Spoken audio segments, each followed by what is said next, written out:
Ladies and gentlemen, this is a story that came out on Fox News, and it was just 23 minutes ago, March 21st, 2017, that this came out. They finally revealed the suspect, and there is a picture of him.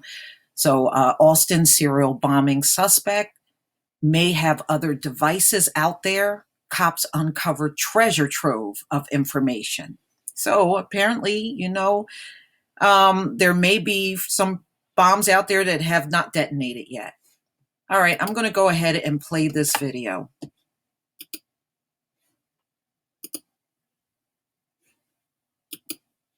Okay, let's see if I can get it now. Okay, I'm not going to worry about it. All right, here he is right here. His name is Mark Anthony Conditt.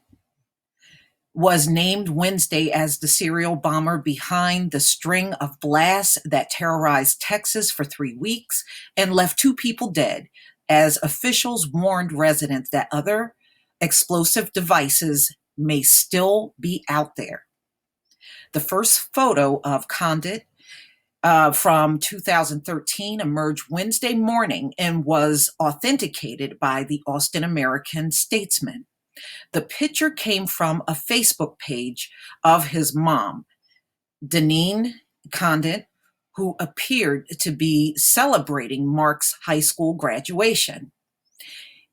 I officially graduated Mark from high school on Friday. And okay, so it's just talking about the photo that was out there that they got of his image. Okay, so right here, it's telling you Mark Anthony Conditt was identified Wednesday as the Austin serial bomber. Within the past 24 to 30. All right, I'll play that towards the end because I'm already into the article now. Conditt, who a law enforcement official told Fox News is the Austin bomber, was homeschooled and went to Austin Community College, according to neighbors. I know this is a cliche, but I just can't imagine that a neighbor told the Austin American-Statesman, and that's their paper, on the condition of just remaining anonymous. Okay, so let me just go down a little further where it talks about him being 24. Public records obtained by the Statesman indicate he was 23. Okay, he and his father, Pat Conditt, purchased some property last year, and let me just go down a little more. They're claiming, you know how the people are, oh, they were such nice people. I'm skipping over that. Okay. All right.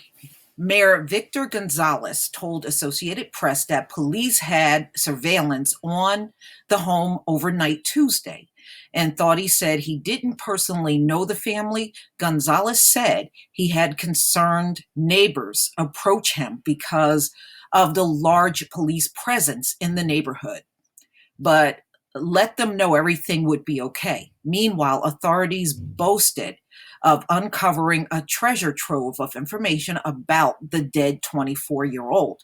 But officials warned other explosives may still be out there and other collaborators may be on the loose. So they're saying it's a possibility he didn't act alone out here.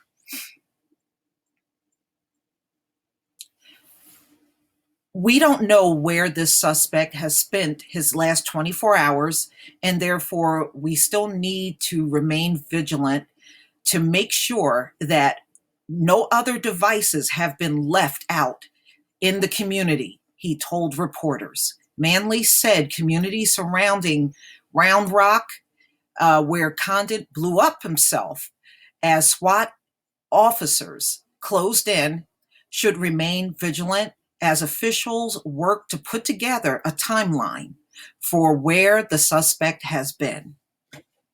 So, I mean, you'll hear about all of this stuff in the coming days. I'm sure they're going to be leaking more and more out to the press. and it just goes into timelines and who got killed. And we already went over that before. And also praying for the families. I'll pray for the families who were victims to his bombing, but I'm not praying for him. All right, let's go ahead and listen to this video. 36 hours, we started getting information on one person of interest that we continue to work on and continue to develop.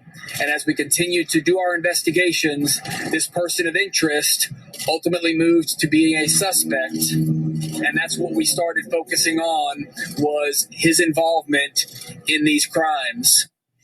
Authorities releasing little information on the 24-year-old Austin bombing suspect who detonated himself with an explosive device as SWAT officers zeroed in on him in the wee hours of the morning. The motive behind the 3-week campaign of deadly bombings around Austin is still unclear. This as officials warn that more explosives may still be out there. Let's bring in Daniel Linsky, a former Boston superintendent and chief of police and incident commander for the Boston Marathon bombing. Thank you for joining us this morning, sir. So while the city of Austin can certainly take a deep breath this morning, a sigh of relief as we learn that the suspect is now dead, there could still be packages out there, and he may not have been working alone.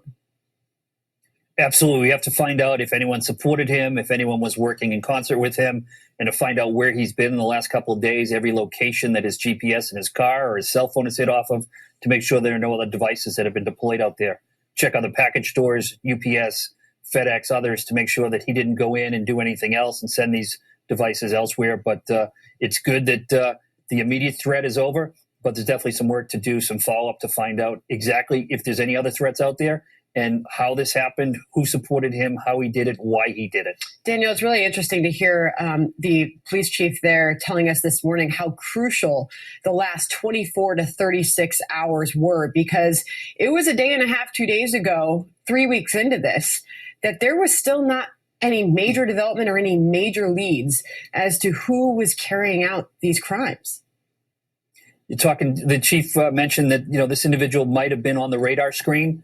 And I think that maybe some enforcement action or some questions or some action taken by law enforcement might have made him go forward to a bold move. So going into the FedEx facility where he knew there were going to be cameras, where he was most likely going to be videotaped, that action he had to have realized was going to jeopardize his anonymity and make it more likely that law enforcement could capture him. And it appears that's exactly what happened here. And as they are warning us this morning, this investigation is still ongoing. What will they be looking for now? What does that investigation look like going forward now that he's dead? They're going to go back and find out where these components came from, how he got them, if it was just him alone. Where did he obtain this knowledge, how to build these devices? He's got a versatility of bomb distribution strategies here. That's not the norm. Some people have one way of doing things and they stick with it. He clearly changed. The sophistication of a movement-activated, motion-censored device is certainly not the average individual putting that together. So how did he get this knowledge? And was there any support out there as well? And then, we'll have to take a look at the investigation. Were there any things missed here? What went right? A lot seems to have gone right from the coordination between federal, state, and local on this. Let's make sure that the next incident that occurs, we replicate that. And if there were any things that went wrong, how do we make it so that we can find these individuals in the future better and quicker should anyone else take this type of action? And Daniel, obviously a part of that investigation is trying to discover what the motive behind doing this was. Absolutely. I hope it's not like some other cases recently where we don't know what the motives were. It helps the victims and families and our community if we can find out why somebody did something. If there's not that there's any justification for this, but at least understanding the mindset of the individual is helpful in healing. So trying to find out exactly why this happened, what caused this individual to do this, what the purpose of his attacks were would be something we hope to discover as soon as possible. And we hope in the coming minutes, hours, and days, we learn a lot more about what's happening on the ground there in Austin. Meanwhile, they are urging residents of that city to still be vigilant and call 911 if you see anything suspicious. Daniel Linsky, thank you. All right, ladies and gentlemen. So they're still trying to piece together everything that has happened. And as you I have a Wawa hoagie with mac. And as you can see, they at least were able, just from going on Facebook to his mother's Facebook page, was able to get a picture of this guy. I'm sure a lot more is going to come out, and we'll just have to stay tuned and see whatever's presented. I know they fear copycat people coming up on the scene. I think where this guy screwed up was when he went to FedEx. I think he probably could have got away with it longer if he did not walk into FedEx with those packages. I think that's what pretty much did him in.